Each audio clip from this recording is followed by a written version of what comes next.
Coming up on 21st Century. In Egypt, after decades of brutal oppression, hope renewed. In my whole life, I never imagined seeing what I saw then. People were finally awake.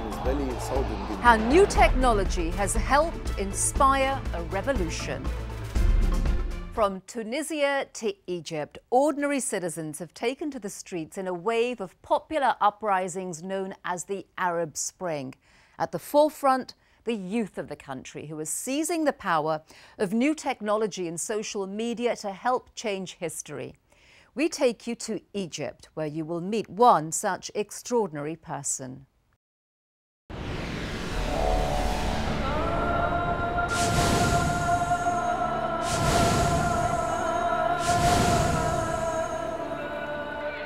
The national colors of Egypt are everywhere, hanging off balconies, on T-shirts and flags, painted on the face of children.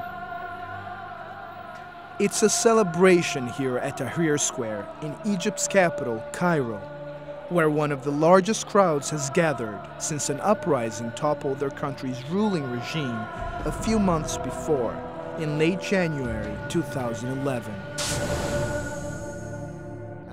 In my whole life, I never imagined seeing what I saw then. To be able to see the huge number of people protesting in one place was a great shock to me. People were finally awake.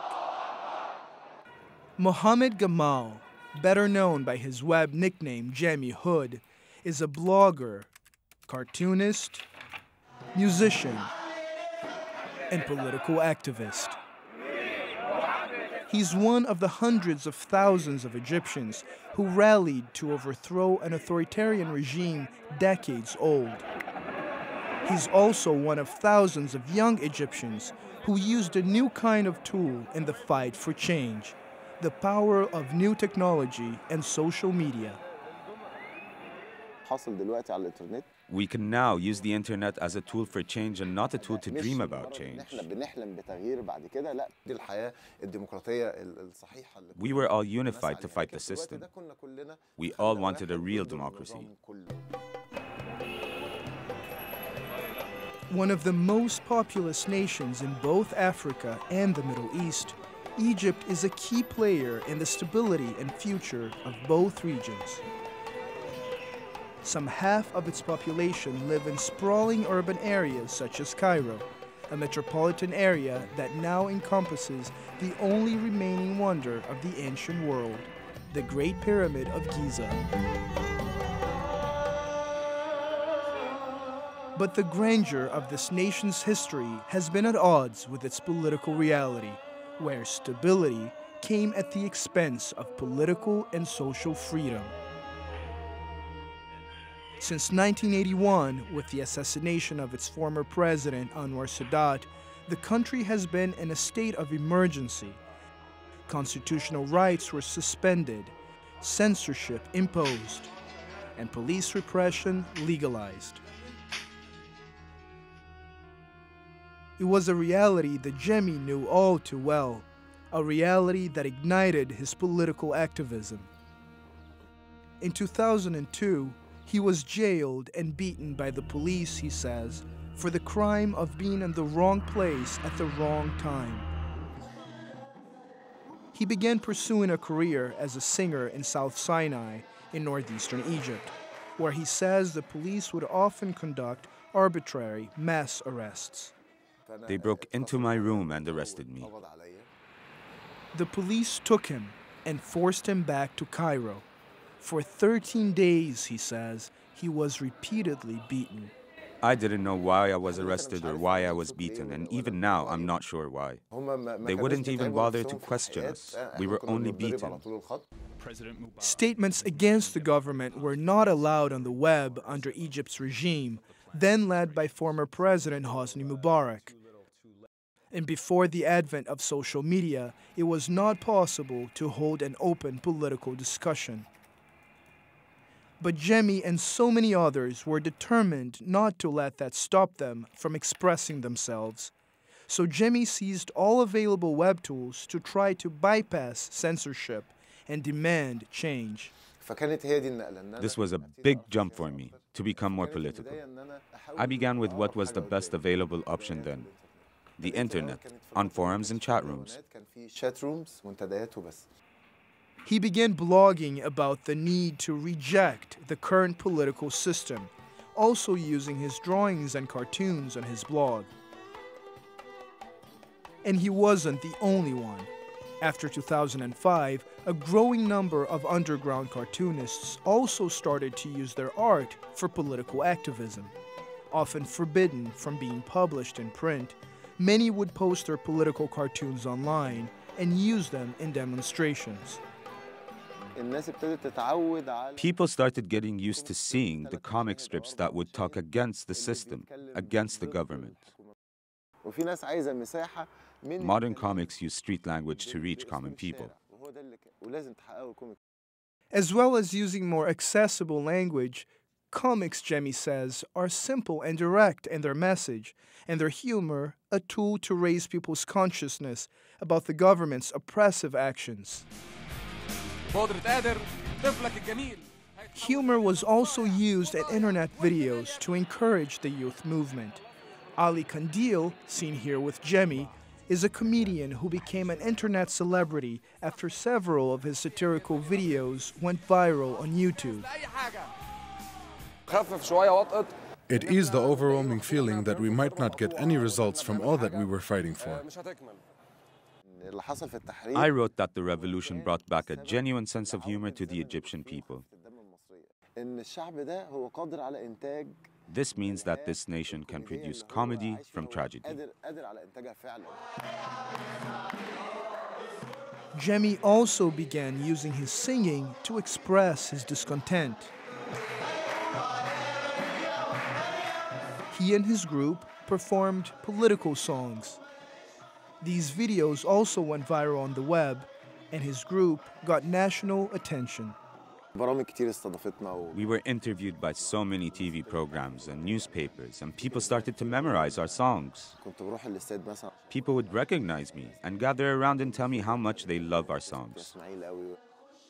But Jemmy's political determination would take even stronger shape after he took part in the United Nations Alliance of Civilizations Fellowship Program for Young Leaders, and he got to travel to the United States and Europe. There, he was exposed to new political ideas and saw freedom of expression in action. We got to visit places that I never dreamt of visiting. I visited the BBC, France 24, CNN. It was my first experience participating in political forums and interacting with important politicians. Jemmy even trained Arab journalists on how to use social media to promote freedom of speech and social justice.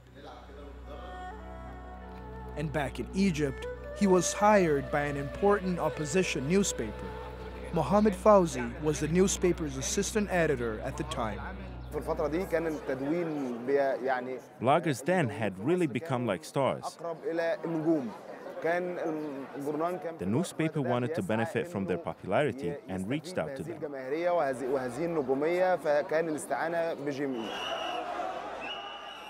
And those bloggers, meanwhile, were watching with great interest what was happening in another North African country nearby, Tunisia. When their revolution began in December 2010, it was an inspiration to Jemmy and so many others. People were encouraged when they saw what was happening in Tunisia. It would have not been the same if it had happened in Europe, for example, and not in the Arab world. And so a month later, on the 25th of January 2011, Egyptians like Jemmy took their revolution to their own streets. The streets were closed, but we decided to move towards Tahrir Square. We were moving in huge numbers. We ran so fast and broke through the police lines.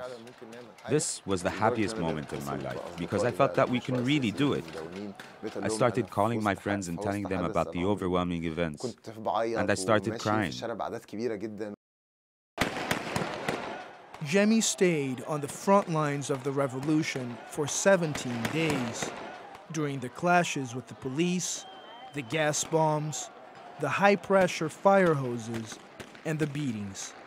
He and others used nonviolent resistance strategies when possible, but when necessary, they also used confrontation techniques Jemmy learned as a football fan during clashes with stadium security. All the while, he struggled to stay connected to his followers on the web. Unable to blog, he tweeted short messages, and when the chaos was too great and he couldn't tweet, he phoned others to do it for him. It was a game of endurance between us and the police, enduring and waiting to see who would surrender. That was the revolution. The government shut down the entire internet, but it was too late. And just 2 weeks after the first demonstration, victory for the people. President Mohammed Hosni Mubarak has decided to waive the office of the President of the Republic.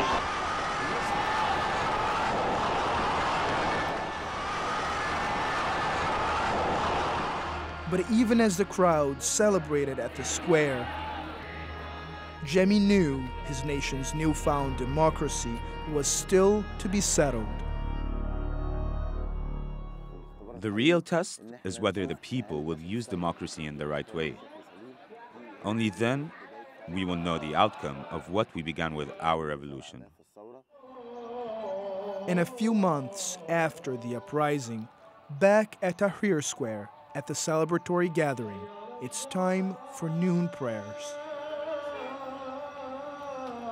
It's a moment of both sobriety and exaltation, of unity and quiet reflection, of silence and collective clamor. It's a moment of peace.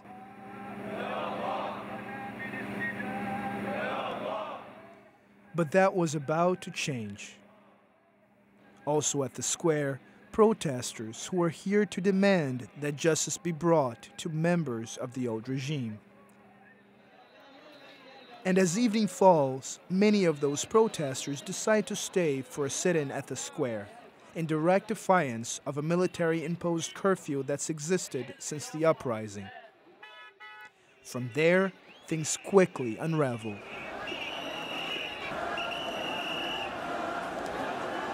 We heard heavy gunfire on the other side of the square. Salma Saeed is a friend of Jemmy's and fellow activist and blogger. Immediately, people started running because the army started running towards them and started firing in the air. It was almost a battlefield. People were so determined that they are not going to leave the square.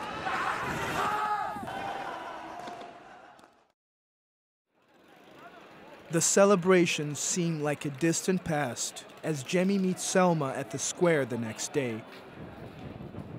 The remnants of battle lay all around them. The barbed wire, the piles of rocks thrown at the army. The burned trucks and buses still fume as a woman cries for her disappeared son.